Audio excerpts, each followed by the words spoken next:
সালে আপনাদের কাছে কি মনে হয় যে আশা নিরাশার মানে কতটুকু তরুণ সমাজের প্রত্যাশা পূরণ হয়েছে বা সামনের দিকে পরিচয়টা দিয়ে একটু বলুন। আমি বিটিভিতে কাজ করি, আমি ইকবাল হঠাৎ।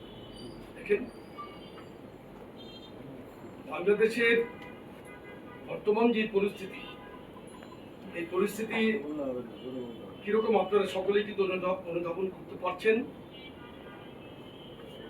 সাধারণ মানুষের যে চাওয়া, তারুণ্যের যে চাওয়া, আমি মনে করি মানুষের ভোটের অধিকারকে ফিরিয়ে আনা, এটা আমাদের একটা নৈতিক দায়িত্বের মধ্যে পড়ে না। শুধু ভোটের অধিকার, মানুষের স্বাধীনতার আকাঙ্ক্ষার পরেই সবচেয়ে গুরুত্বপূর্ণ অধিকার। কিন্তু আপনার ভোটটা আপনি ব্যালটের মাধ্যমে দিবেন।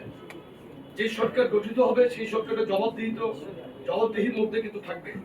আমরা সেটা কিন্তু চাচ্ছি এবং তারুণ্যের ভাবনাটাকে আমরা কিন্তু কার্যত তরুণরা কি চাচ্ছে সেটাকে আমরা ধারণ করেই কিন্তু আমাদের কার্যক্রমকে এগিয়ে নিয়ে যাওয়ার জন্য এই প্রয়াস আমাদের, এবং এটা চলমান আছে। কিন্তু আমাদের প্রিয় অভিভাবক জনাব তারেক রহমান কিন্তু প্রতিনিয়তই কিন্তু সামাজিক কাজ করছেন।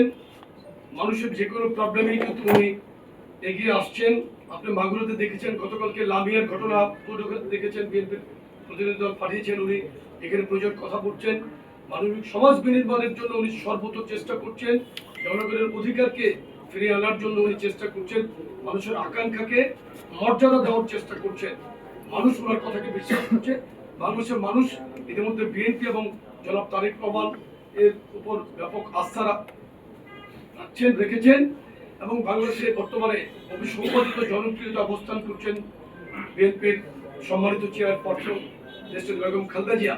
জিয়া পরিবার বাংলাদেশের স্বাধীনতা, সার্বভৌমত্ব, মানুষের কল্যাণের সব সময় কিন্তু মানুষের পাশে থাকে। আজকে এই পর্যন্ত। ধন্যবাদ। আপনারা যে তারুণ্যদের এগিয়ে যেতে চাচ্ছেন, সেই ক্ষেত্রে কিন্তু দেখা যাচ্ছে যে বর্তমানে ছাত্র দল, যুব দল তাদের নাম ভাঙিয়ে বেশ কিছু জায়গায় কিছু ছাত্র মুখোশধারীরা তাদের নাম ভাঙিয়ে চাঁদাবাজি এবং বিভিন্ন অপকর্মে জড়িত হচ্ছে। তো আপনাদের এই সমাবেশ বা এই কর্মসূচিতে তাদেরকে কি সঠিক পথে আনার কোনো পরিকল্পনা আছে? আপনার পরিচয়টা একটু প্লিজ। আমার নাম মাহিলা ইসলাম, আমি 21 টেলিভিশনে বিএনপি আছি। ধন্যবাদ আপনাকে। আমরা প্রতিনিয়তই কিন্তু সজাগ দৃষ্টি রাখছি। আমরা আমাদের এই 3 অঙ্গ সংগঠনের সভাপতি এবং সদস্য সম্পাদক প্রতিনিয়তই কোনো জায়গায় কোনো ঘটনা ঘটলেই কিন্তু আমরা টেলিফোনে যোগাযোগ করছি। কোনো জায়গায় আমরা ফিজিক্যালি আমাদের তদন্ত টিম পাঠাচ্ছি। আপনি দেখবেন ইতিমধ্যেই কিন্তু আমরা ব্যাপকভাবে পানিশমেন্টের আওতায় এনেছি আমাদের যে সমস্ত অসাংগঠনিক কর্ম যারা জড়িত ছিল। দেখেন, এই সমাজের মধ্যে ভালো মানুষ আছে না? আপনার 21 টেলিভিশনের মধ্যে ভালো মন্দ আছে না? প্রত্যেকটা জায়গায় তো এটা বিদ্যমান।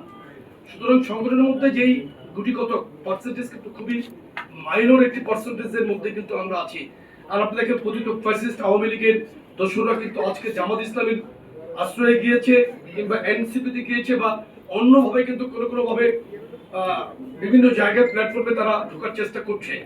এই সমস্ত এই এখনকার এই সিচুয়েশনটা কিন্তু আপনার একটা কি বলা যায়, এটা ভালনারেবল সিচুয়েশন। কিন্তু বাংলাদেশের যে বর্তমান ট্রানজিশন পিরিয়ডেও আপনি বলতে পারেন, সন্ধিক্ষণ বলতে পারেন, কিন্তু এই অবস্থায় কিন্তু অনেক কিছু হচ্ছে। কিন্তু আমাদের নেতা জনাব তারেক রহমানের দূরদৃষ্টি সম্পূর্ণ সিদ্ধান্তের কারণে কিন্তু আমরা 5ই আগস্টের পর থেকে আমরা সামাজিকভাবে রাজপথে থাকার পাশাপাশি কিন্তু প্রত্যেকটি এরিয়াতে আমরা পাহারা দিয়েছি, মন্দিরে পাহারা দিয়েছি, মানুষের প্রবলেমে কিন্তু আমরা এগিয়ে গিয়েছি।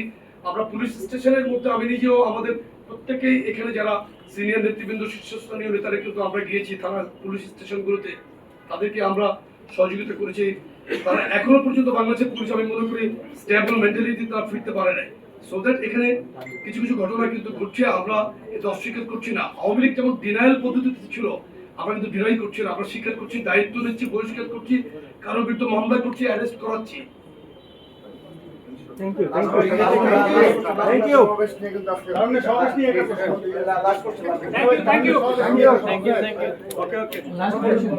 Thank